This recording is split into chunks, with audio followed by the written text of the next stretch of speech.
ॐ नमो भगवते वासुदेवाय। 7वां अध्याय। विदुर जी के प्रश्न। श्री सुखदेव जी कहते हैं, मैत्रेय जी का ये भाषण सुनकर बुद्धिमान व्यास नंदन विदुर जी ने उन्हें अपनी वाणी से प्रसन्न करते हुए कहा। विदुर जी ने पूछा, ब्राह्मण, भगवान तो शुद्ध बोध स्वरूप, निर्विकार और निर्गुण है। उनके साथ लीला से भी गुण और क्रिया का संबंध कैसे हो सकता है? बालक में तो कामना और दूसरों के साथ खेलने की इच्छा रहती है, इसी से वह खेलने के लिए प्रयत्न करता है। किंतु भगवान तो स्वतः नित्य तृप्त, पूर्ण काम और सर्वदा असंग है। वे क्रीड़ा के लिए भी क्यों संकल्प करेंगे? भगवान ने अपनी गुणमयी माया से जगत की रचना की है, उसी से वे इसका पालन करते हैं और फिर उसी से संहार भी करेंगे। जिनके ज्ञान का देश, काल अथवा अवस्था से अपने आप या किसी दूसरे निमित्त से भी कभी लोप नहीं होता, उनका माया के साथ किस प्रकार संयोग हो सकता है? एकमात्र ये भगवान ही समस्त क्षेत्रों में उनके साक्षी रूप से स्थित है। फिर इन्हें दुर्भाग्य या किसी प्रकार के कर्मजनित क्लेश की प्राप्ति कैसे हो सकती है? भगवान, इस अज्ञान संकट में पड़कर मेरा मन बड़ा खिन्न हो रहा है। आप मेरे मन के इस महान मोह को कृपा करके दूर कीजिए। श्री सुखदेव जी कहते हैं, तत्व जिज्ञासु विदुर जी की ये प्रेरणा प्राप्त कर अहंकारहीन श्री मैत्रेय जी ने भगवान का स्मरण करते हुए मुस्कुराते हुए कहा। श्री मैत्रेय जी ने कहा, जो आत्मा सबका स्वामी और सर्वथा मुक्त स्वरूप है, वही दीनता और बंधन को प्राप्त हो। ये बात युक्ति विरुद्ध अवश्य है, किंतु वस्तुतः यही तो भगवान की माया है। जिस प्रकार स्वप्न देखने वाले पुरुष को अपना सिर कटना आदि व्यापार न होने पर भी अज्ञान के कारण सत्यवत भासते हैं, उसी प्रकार इस जीव को बंधन आदि न होते हुए भी अज्ञानवश भास रहे हैं। यदि ये कहा जाए कि फिर ईश्वर में इनकी प्रतीति क्यों नहीं होती, तो इसका उत्तर यह है कि जिस प्रकार जल में होने वाली कंप आदि क्रिया जल में दिखने वाले चंद्रमा के प्रतिबिंब में न होने पर भी भासती है, आकाश तक चंद्रमा में नहीं, उसी प्रकार देहाभिमानी जीव में ही देह के मिथ्या धर्मों की प्रतीति होती है, परमात्मा में नहीं। निष्काम भाव से धर्मों का आचरण करने पर भगवत कृपा से प्राप्त हुए भक्ति योग के द्वारा ये प्रतीति धीरे धीरे निवृत्त हो जाती है।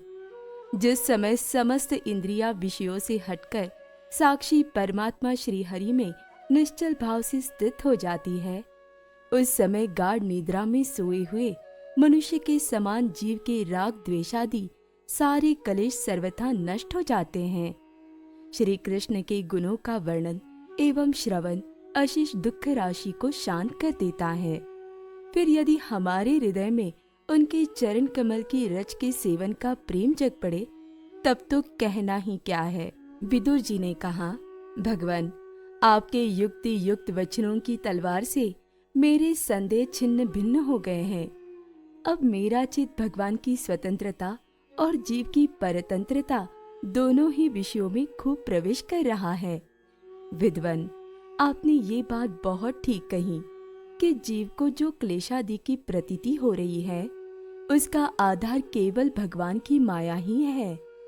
वह क्लेश मिथ्या एवं निर्मूल ही है, क्योंकि इस विश्व का मूल कारण ही माया के अतिरिक्त और कुछ नहीं है। इस संसार में दो ही प्रकार के लोग सुखी है, या तो जो अत्यंत मूढ़ अज्ञान ग्रस्त है, या जो बुद्धि आदि से अतीत श्री भगवान को प्राप्त कर चुके हैं। बीच की श्रेणी के संशयापन्न लोग तो दुखी भोगते रहते हैं। भगवान, आपकी कृपा से मुझे यह निश्चय हो गया कि ये अनात्म पदार्थ वस्तुतः है नहीं, केवल प्रतीत ही होते हैं। अब मैं आपके चरणों की सेवा के प्रभाव से उस प्रतीति को भी हटा दूंगा। इन श्री चरणों की सेवा से नित्य सिद्ध भगवान श्री मधुसूदन के चरण कमलों में उत्कट प्रेम और आनंद की वृद्धि होती है जो आवागमन की यंत्रणा का नाश कर देती है। महात्मा लोग भगवत प्राप्ति के साक्षात मार्गी होते हैं। उनके यहाँ सर्वदा देव देव श्री हरि के गुणों का गान होता रहता है। अल्प पुण्य पुरुष को उनकी सेवा का अवसर मिलना अत्यंत कठिन है। भगवान, आपने कहा कि सृष्टि के प्रारंभ में भगवान ने क्रमशः महदादि तत्व और उनके विकारों को रचकर फिर उनके अंशों से विराट को उत्पन्न किया और इसके पश्चात वे स्वयं उसमें प्रविष्ट हो गए। उन विराट के हजारों पैर, जांघें और बाहें हैं। उन्हीं को वेद आदि पुरुष कहते हैं। उन्हीं में ये सब लोग विस्तृत रूप से स्थित हैं।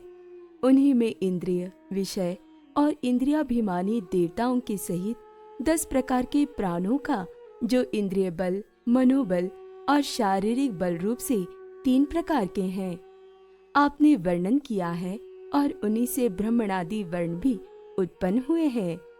अब आप मुझे उनकी ब्रह्मादि विभूतियों का वर्णन सुनाइए, जिनसे पुत्र, पौत्र, नाती और कुटुंबियों के सहित तरह तरह की प्रजा उत्पन्न हुई और उससे ये सारा ब्रह्मांड भर गया।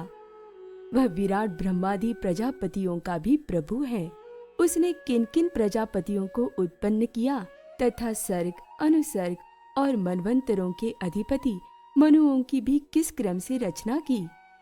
मैत्रेय जी, उन मनुओं के वंश और वंशधर राजाओं के चरित्रों का, पृथ्वी के ऊपर और नीचे के लोगों को तथा भूलोक के विस्तार और स्थिति का भी वर्णन कीजिए तथा ये भी बताइए कि तिर्यक, मनुष्य, देवता, सरीसर्प, सर्पादि रेंगने वाले जंतु और पक्षी तथा जरायुज, स्वेदज, अंडज और उद्भिजज, ये 4 प्रकार के प्राणी किस प्रकार उत्पन्न हुए। श्री हरि ने सृष्टि करते समय जगत की उत्पत्ति, स्थिति और संहार के लिए अपने गुणावतार ब्रह्मा, विष्णु और महादेव रूप से जो कल्याणकारी लीलाएं की, उनका भी वर्णन कीजिए।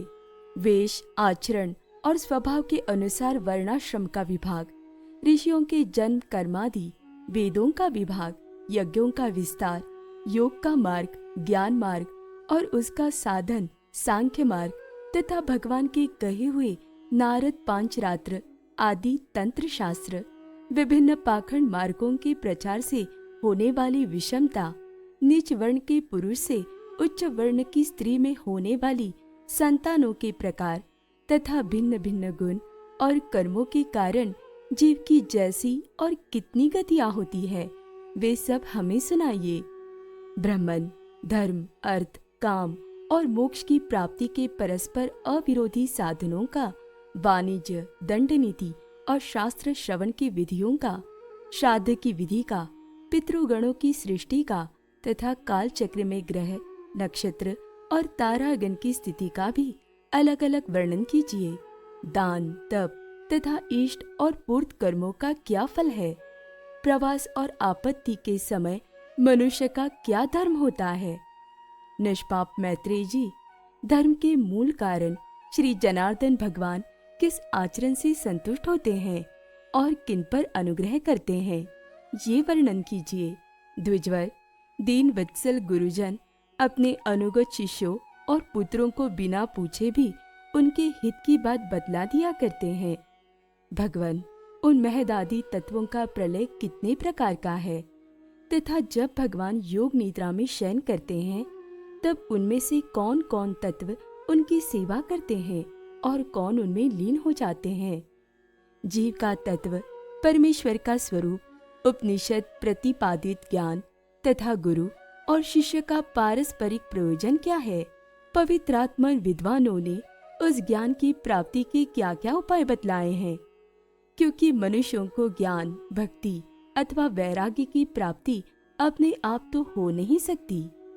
ब्रह्मन, माया मोह के कारण मेरी विचार दृष्टि नष्ट हो गई है। मैं अज्ञ हूँ, आप मेरे परम सूरत हैं।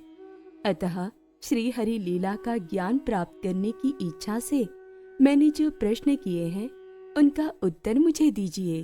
पुण्यमय मैत्रेय जी, भगवत तत्व के उपदेश द्वारा जीव को जन्म मृत्यु से छुड़ाकर उसे अभय कर देने में जो पुण्य होता है, समस्त वेदों के अध्ययन, यज्ञ, तपस्या और दान आदि से होने वाला पुण्य उस पुण्य के 16वें अंश के बराबर भी नहीं हो सकता। श्री सुखदेव जी कहते हैं, राजन, जब कुरुश्रेष्ठ विदुर जी ने मुनिवर मैत्रेय जी से इस प्रकार पुराण विषयक प्रश्न किए, तब भगवत चर्चा के लिए प्रेरित किए जाने के कारण वे बड़े प्रसन्न हुए और मुस्कुराकर उनसे कहने लगे, ओम नमो भगवते वासुदेवाय।